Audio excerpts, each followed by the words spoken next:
incredible game. I can't say enough about the fight of the group.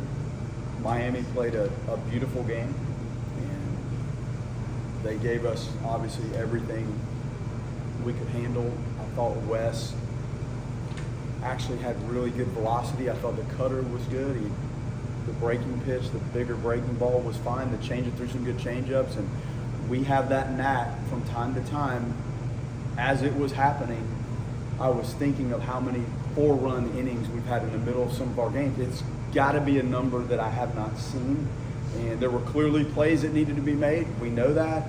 Then he made really one bad pitch. It might have been his worst fastball of the night, and that guy absolutely drilled it. And then he got back in there, and we kept right on going. And we've seen that before, and it had a tough feel as that was unfolding for us. We get the big double play, Meeble, that was big, and then the execution of the pitch that has a clear escape plan to it where we're trying to go with that. It didn't get there, and I think it was Sosa that popped it into right field. So there was a little more momentum. I thought we grabbed it like, this is okay. A base loaded, nobody out, double play, good. Maybe we get out of this thing, and they extended it. But the home runs clearly matter. They're impactful. I think the first few were solo home runs. I guess Carnes and then Dowd and Stutzer. I don't know if that was a solo or not. I can't remember. I think so. And then obviously the big one was Eli. He's such a great kid and works hard and just goes about it. I think I've said this before. You don't know if he's 0 for 4 or 4 for 4 or 14 for 14 or 0 for 14. He just shows up and does his work, is mature. Go play first, go play second, you're DH and you're pinch hitting, we need you to do this, go bunt.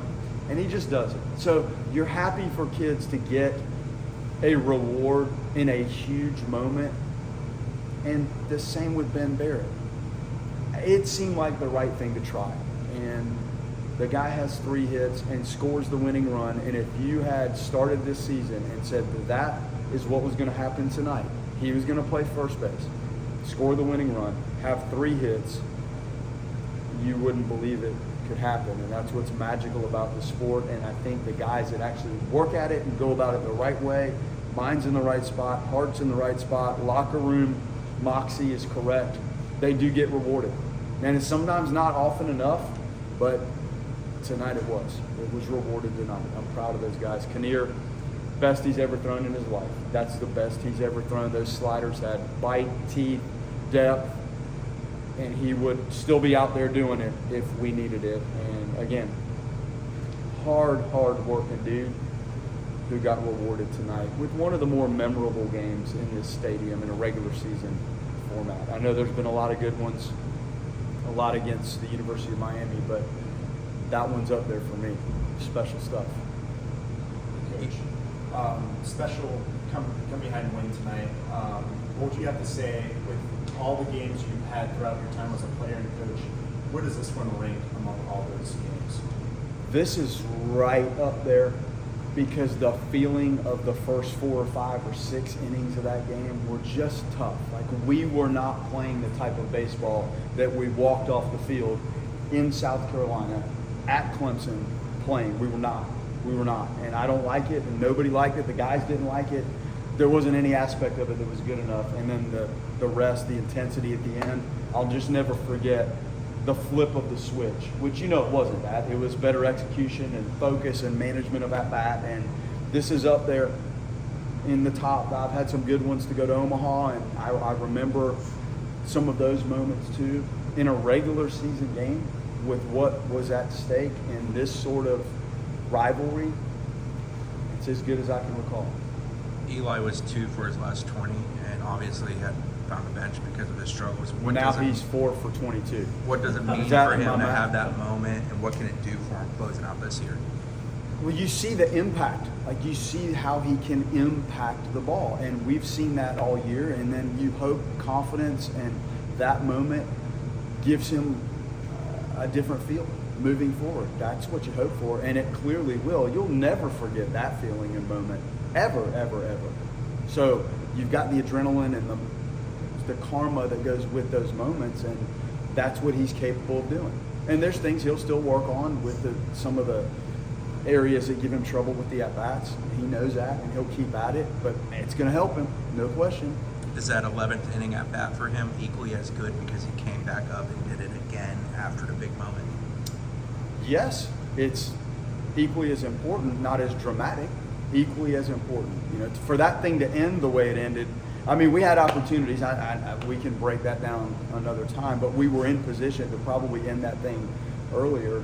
But yeah, I mean, that is a critical moment, and those balls were absolutely throttled, both of them. The ninth inning starts with Gabe working the walk. When you have a rally, a 3-run rally, a lot of times it comes down to stuff like that. Him not swinging at that 3-2 pitch, Yeah. getting on base, that's a big deal, right? Yes. And when you do look at the bigger inning, I think 3 might be the start of the big inning number, and up from there.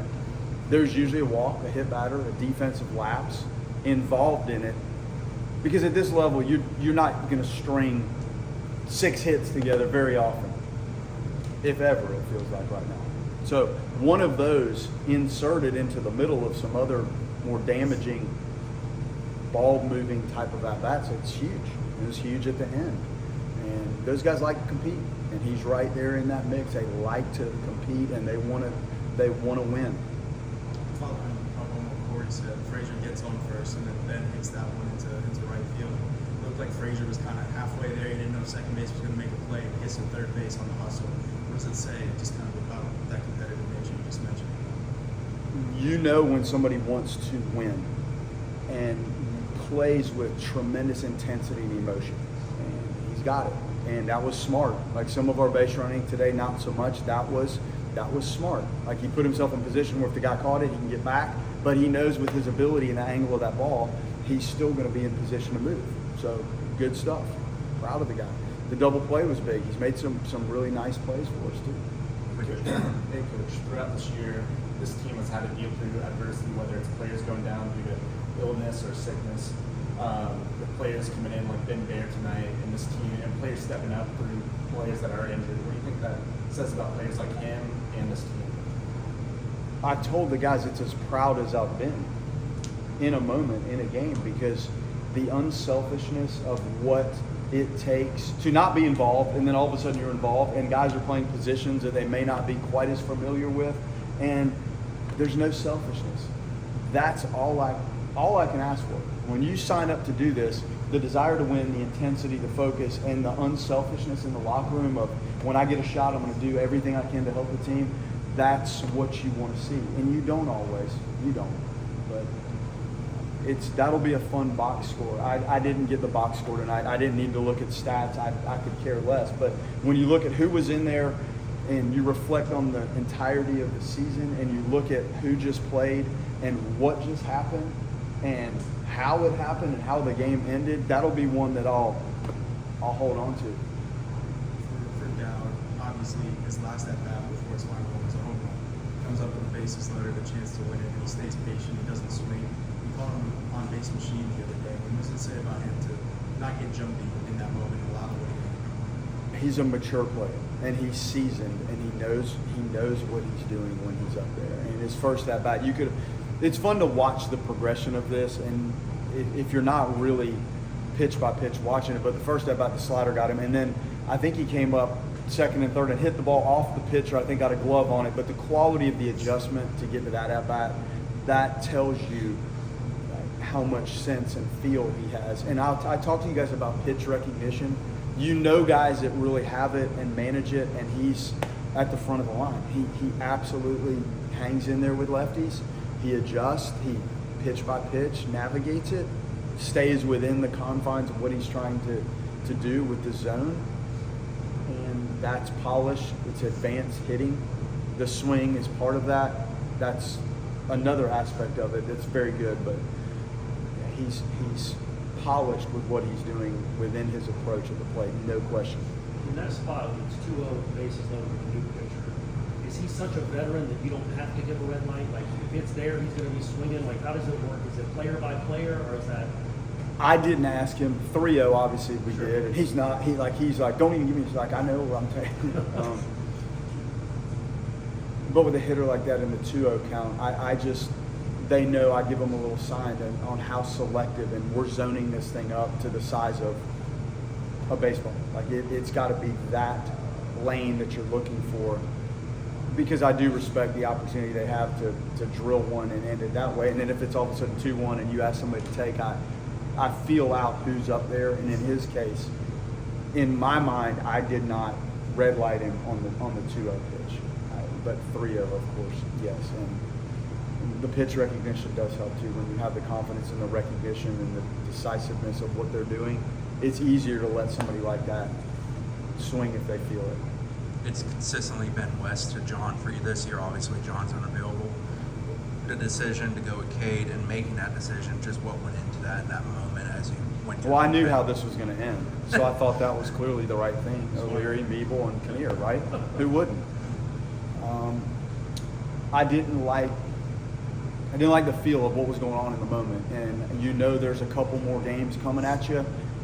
And O'Leary's got incredible stuff. Incredible. So finding a moment that, hey, it's clean, there's no runners, let's just go do your thing, and he hits the guy with the cutter the first pitch, and he's going to grow through it. But I wasn't ready to Kinnear or some of the more experienced guys in that moment just because of the game talking to me and telling me, like, maybe we need to see if we can hold serve with some of these guys for a while and then see what happens. Now, as we're doing that, we also had somebody else in the bullpen on alert, because we knew West was coming out of the game.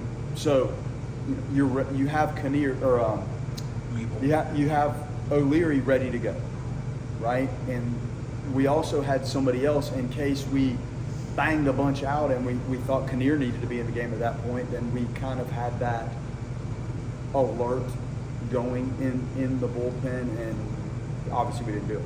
But that was our thought there. And Cade's going to be very, very, very good here. That breaking ball is spectacular. He's going to figure it out, and there's signs and times that he absolutely does. So we have no problem running him out there. We just thought that was a good switch from West to that thing. We just didn't have it. And you want him to have the clean inning to begin. What's that? You want him to have the clean inning to begin. Well, West was at the end. That was enough for West. It was a shorter week. I think he was at 95 pitches at that time. I know he could have gone back out, but we were about to flip the lineup over again, and you run him out there for a couple hitters, and all of a sudden that thing's at 106 pitches, and it just didn't seem right. So yes, everything lined up that he needed to enter the game. Hey, Coach. Yesterday you mentioned that lately you guys have been trying to have a more conservative approach to the pitch count and the pitchers that you use in the bullpen. Do you think that's an approach that you're going to continue to use throughout the rest of the series and heading into the postseason? No. We're going to be smart, but I have tried to get to this point in the season, and I think all three of our starters who've logged a significant amount of innings, I think they're all right where you want them to be. So I have been, and I've been through a lot at a lot of different universities and coaching this age kid and all the development and strength and torque that they throw with now. I've become a little bit more cautious.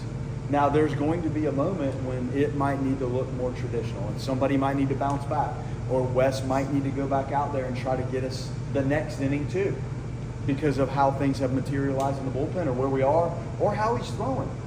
So I've tried to keep some chips in my hand so that when we do get down the very stretch of this thing, they're fresh.